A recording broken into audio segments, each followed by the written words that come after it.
సకల ఆశీర్వాదములకు కారణభూతుడైన మన యేసుక్రీస్తు ప్రభా నామంలో మీ అందరికీ నా శుభములు తెలుపుకుంటున్నాను. ఈరోజు మన ధ్యానం మత్తయి సువార్త 11వ అధ్యాయం 28 నుండి 30 వచనాల వరకు. 28వ వచనంలో, ప్రయాసపడి భారం మోసుకుంటున్న సమస్త జనులారా నా యొద్దకు రండి, నేను మీకు విశ్రాంతి కలుగచేతునని ప్రభు అందరికీ సార్వత్రికమైన పిలుపునిస్తున్నారు. ఒక మనిషి విశ్రాంతిగా ఉండాలి అంటే అన్ని వైపుల నుండి పరిస్థితులు బాగుంటే తప్ప విశ్రాంతి ఉండే అవకాశమే లేదు. మనస్సులో శ్రమ, బాధ, ఒత్తిడి, నిరాశ, దిక్కుతోచకపోవడం ఇవన్నీ ఉంటే మనిషి నెమ్మదిగా ఉండలేరు. అవి తొలగిపోయినప్పుడే కదా ఎవరైనా విశ్రాంతిగా ఉండగలరు. ఆయన యొద్దకు వస్తే అన్ని పరిస్థితులను చక్కబెడతారు. ముఖ్యంగా మన పాప భారమంతా తీసేసి మనకు విశ్రాంతిని అనుగ్రహిస్తారు.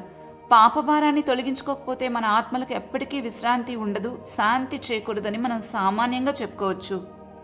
ఆయన మనతో విశ్రాంతిని వాగ్దానం చేశారంటే అన్ని పరిస్థితుల్లో తగిన సహాయం చేసి అన్నింటినీ పరిష్కరిస్తారని, అన్ని దీవెనలు అందులో ఉంటాయని అర్థం.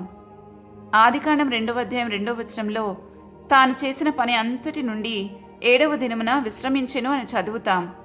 దాని అర్థం ఆయన పనిచేసి అలసిపోయారని కాదు, పని ముగించారు కాబట్టి, అంటే తన కార్యాలను ముగించి విశ్రాంతిలోకి ప్రవేశించారు 7వ రోజున. ఇదే విషయాన్ని తర్వాత దేవుడు, తండ్రి అయిన దేవుడు తన ఆజ్ఞగా ధర్మశాస్త్రంలో చేర్చారు. విశ్రాంతి రోజున పని చేయకూడదు, బరువులెత్తకూడదు, ఎక్కువ దూరం ప్రయాణం చేయకూడదు అని. ఇది శరీర సంబంధమైన నియమంగా చేర్చబడింది. ఈ విషయాన్ని నిర్గమకాండం 20వ అధ్యాయం 8-10 వచనాల్లో మనం చూడగలుగుతాం.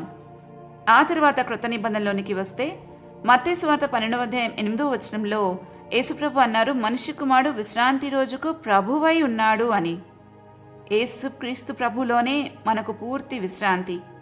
ఈ 2 వచనాలను మనం కలిపి చూస్తే నిర్గమకాండం 28-10 వచనాలు, మత్తయి సువార్త 12వ అధ్యాయం 8వ వచనాన్ని చూస్తే మనకు అర్థమవుతుంది. అప్పుడు శరీర సంబంధంగా చెప్పబడిన విషయం నేడు ఆత్మ సంబంధంగా మార్చబడి మన విశ్రాంతికి మూలమైన యేసుక్రీస్తు ప్రభులోనే మనకు విశ్రాంతి అని అర్థం ఇస్తుంది. అంటే మనం మోస్తున్న పాప భారాన్ని, మరి ఇంకే భారమైనా సరే దాన్ని తొలగించి మనకు విశ్రాంతిని ఇవ్వగలిగిన వాడు మన ప్రభువే.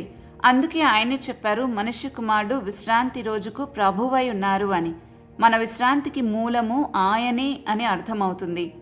విశ్రాంతికి మూలమైన యేసు ప్రభులో లేకుండా ఇంకా ఎక్కడో మనం మన విశ్రాంతిని వెతుక్కుంటే అది దొరకదు. శరీర సంబంధమైన విశ్రాంతి కొంతమట్టుకే మనకు ప్రయోజనం, కానీ ఆత్మ సంబంధమైన విశ్రాంతి శరీరానికి, ఆత్మకు అది నిత్య జీవార్థమైంది. ఇంకా 29వ వచనంలో, నేను సాత్వికుడను, దీన మనసు కలవాడను గనుక మీ మీద నా కాడి ఎత్తుకుని నా యొద్ద నేర్చుకునుడి అని ప్రభు అంటున్నారు.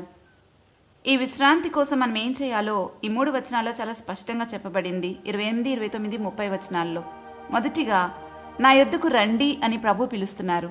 ఈ పిలుపును అంగీకరించాలి. మనం ఒప్పుకోవాలి, మనలోని దుర్నీతితో, దానిని బట్టి కలిగే శ్రమతో, భారంతో మనం ఒంటరిగా జీవించలేమని. ఇది గనక ఒప్పుకునే మనసు మనకుంటే తప్పకుండా మనం ఆయన దగ్గరికి వెళ్ళగలం, లేకపోతే ఆయనను సమీపించలేం. అందుకే ప్రభు అంటారు, సత్య సంబంధులు నా మాట వింటారు అని. రెండవది, ఆయన కాడి ఎత్తుకోవాలి. కాడి అంటే ఒక రైతు 2 పాడి జంతువుల మెడలకు కట్టే పరికరం అది. ఇది ఒక దిశను ఇస్తుంది, పని సమానంగా పంచుతుంది. యేసు మనతో పాటు నడిచేలా తాను తన కాడిలో మనల్ని భాగస్వాముల్ని చేస్తున్నారు.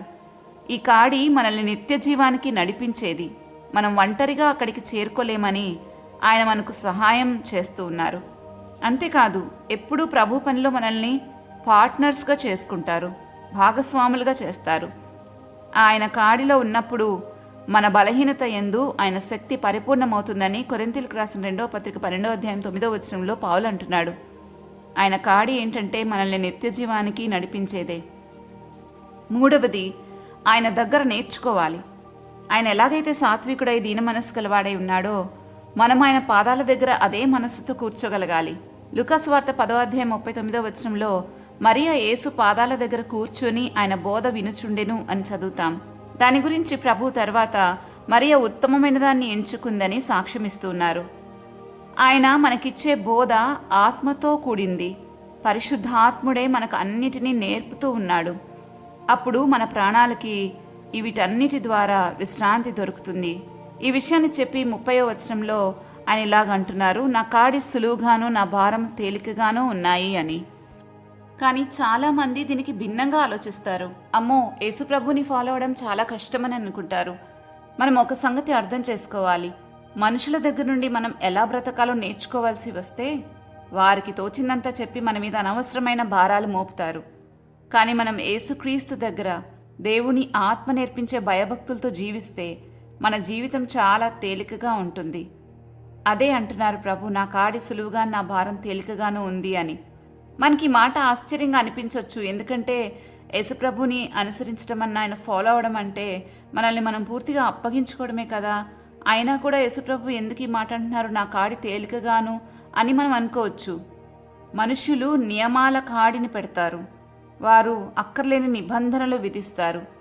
అది భరించలేని భారంగా ఉంటుంది కొందరికి.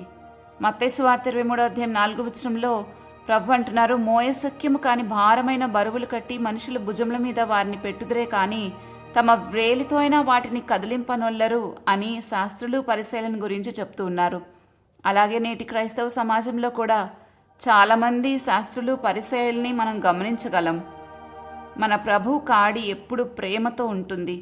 ఆయన ప్రేమతో బోధిస్తారు, క్షమాపణ ఇస్తారు కదా అని ఎలా పడితే అలా పాపం చేసుకోవడానికి మనల్ని ప్రేరేపించే దేవుడు కాదు ఆయన. ఆయన ఒక్క క్షమాపణ మనకిచ్చాడంటే ఇంకొకసారి ఎప్పుడు దాని జోలికి పోకుండా ఉండే స్థితి మన హృదయంలో కలుగుతుంది. అటువంటి క్షమాపణ ఇచ్చే దేవుడు మన ప్రభువు. అందరి పరిస్థితులు ఒక్కటే కావు. ఎవరికి తగినట్లుగా వారికి తీర్పు తీరుస్తారు, ఎవరికి తగినట్లుగా వారికి క్షమాపణ ఇస్తారు, ఎవరికి తగినట్లుగా వారిని నడిపిస్తాడు. అందుకే ఆయన తీర్పులు శోధింపనెంతో అసఖ్యములు అంటే ఇంపాసిబుల్ అని, ఆయన మార్గములు ఎంతో అగమ్యములు అంటే అసెస్ చేయలేనివి అని మనం రోమిల్కి రాసిన పత్రికలో చదువుతాం. ప్రభువైతే మన తప్పులను గుణపాఠాలుగా మలిచి ఆత్మీయ పాఠాలను నేర్పిస్తారు. నిజంగా ఈ విషయం నాకు ఎప్పుడు చాలా సంతోషాన్ని ఇస్తుంది. ఎందుకనంటే ఈరోజు మన విషయంలో, మన జీవితంలో మనం కావాలని తప్పు చేయము, కానీ పొరపాటున జరిగినప్పటికీ దానిని బట్టి కృంగిపోవలసిన అవసరం లేదు. దానిని తెలుసుకుని ఒక పాఠం నేర్చుకుని మనం ముందుకి సాగిపోవచ్చు. దేవుని దగ్గర మనకెప్పుడు క్షమాపణ దొరుకుతుంది. అలాగని మాటి మాటికి క్షమించబడిన తప్పునే మళ్ళీ మళ్ళీ చేస్తుంటే కుక్క తన వాంతికి తిరిగిన దాంతో సమానం అని చెప్పి వాక్యం సెలవిస్తూ ఉంది. ఇది కూడా మనం గుర్తుపెట్టుకోవాలి. మన గురువు దీన మనస్సు కలవాడు. ఆయన మార్గము గర్వం ఏమాత్రం ఉండదు, అతిశయం లేనిది, దండన మీద ఆధారపడదు. ఆయన నెమ్మదిగా సహనంతో మన స్థాయికి తగ్గట్టు బోధిస్తారు. ఆయన సేవకుడిలా మన పక్కన నడిచే మన యజమాని. పాపం లేకపోవడమే విశ్రాంతి కాదు, యేసుప్రభుతో జీవించటంలోనే ఉంది అసలైన విశ్రాంతి. ఆయన కాడి నిత్య జీవార్థమైంది. అది ఆయన ప్రేమతో, దయతో, ఆత్మను అనుసరించి మనం ఆయనతో కలిసి బ్రతకాల్సిందే. కానీ మనుషులు నియమించిన నియమాలతోనూ కట్టడలతోనూ లేకపోతే ఆ భయాలతోనూ కాదు, ఆత్మ నేర్పించు భయభక్తులతో మనం జీవించాలి. అప్పుడే ఆ జీవితము చాలా సంతోషకరంగా, తేలికగా అనిపిస్తుంది. చక్కటి అనుభవాలతో ప్రభుతో కొనసాగుతూ ఉంటుంది. మన జీవితంలో ఫలింపు ఉంటుంది. ఫలము అంటే బైబిల్ చెప్పే అర్థం ప్రేమ, సంతోషం, సమాధానం అని గలతీలకు రాసిన పత్రిక 5:22 రాయబడిన వాటన్నిటి గురించి. అంతేకాని మిగతావి మనం ఊహించుకున్నవి. కాబట్టి ప్రేమను పొందుకున్న వారే దానిని ఇతరులకు ఇవ్వగలుగుతారు. పొందుకొని వారు ఎలా ఇస్తారు, అది వారి దగ్గర లేదు కదా. కాబట్టి క్రీస్తనే కాడి క్రింద ఉండే జీవితంలో చాలా ఫలింపు ఉంటుంది. అయితే ఈరోజు మీకు నేను 3 ప్రశ్నలు వేస్తున్నాను. 1, ఏ కాడి క్రింద ఉన్నారు? క్రీస్తునే కాడి క్రింద ఉన్నారా, సాతాను కాడి క్రింద ఉన్నారా? క్రీస్తునే కాడి క్రింద ఉంటే నిజంగా మన జీవితం చాలా సంతోషంగా, ప్రేమతో కూడిన జీవితం ఉంటుంది. 2, ఎవరి దగ్గర నేర్చుకుంటున్నాం? మీకు నేర్పడానికి పరిశుద్ధాత్మకు అవకాశం ఇస్తున్నారా? కేవలం సేవకుల మీద మాత్రమే ఆధారపడుతున్నారా? 3, ఎలాంటి మనస్సుతో నేర్చుకుంటున్నారు? మన ప్రభువు అహంకారాలను ఎదిరించి దీనులకు దయ చూపించేవాడు. మన ప్రభువే సాత్వికుడను దీన మనసు కలవాడని చెప్పుకున్నాడు. కాబట్టి మరి ఆయన దగ్గర మనం నేర్చుకోవాలంటే మనం ఇంకా దీన మనస్సు, సాత్వికంతో ఉండాల్సిందేగా. ప్రార్థించుకుందామా? మా తండ్రి, ఈరోజు మీరు మాకిచ్చిన ఈ జీవాహారం కొరకై మీకు స్తుతులు చెల్లిస్తూ ఉన్నాం. మీరు మా మంచి గురువుగా, నేను బోధిస్తాను, నా దగ్గర నేర్చుకోండి, అప్పుడు మీ ప్రాణాలకు విశ్రాంతి కలుగుతుంది అని మాకు తెలియచేసిన సత్యం కొరకై మిమ్మల్ని స్తుతిస్తున్నాం. మీకు కృతజ్ఞతలు తెలియచేసుకుంటున్నాం. పైగా జ్ఞానులను సిగ్గుపరచుటకు లోకంలోని మాలాంటి వెర్రివారిని మీరు ఎన్నుకున్నందుకు మీకు స్తోత్రాలు. అలాంటి వారికి చెప్పడానికి, నేర్పించడానికి సిద్ధపడిన మీ మనస్సును బట్టి మిమ్మల్ని ఎంతగానో స్తుతిస్తున్నాము. మా ధన్యతను బట్టి మిమ్మల్ని ఆరాధిస్తున్నాము. అయితే నేర్చుకునే విషయాలను బట్టి బ్రతకడానికి మాకు సహాయం చేయమని వేడుకుంటున్నాం. ఈ రోజు అంతటినీ మీ కృపగల హస్తాలకు అప్పగిస్తూ మమ్మల్ని దీవించమని మా మంచి బోధకుడైన యేసుక్రీస్తు ప్రభువారి నామంలో వేడుకుంటున్నాము తండ్రి. ఆమెన్. రేపటి ధ్యానంలో మరలా తిరిగి కలుద్దాం. అంతవరకు దేవుని కృప మనందరికీ తోడైండును గాక. ఆమెన్.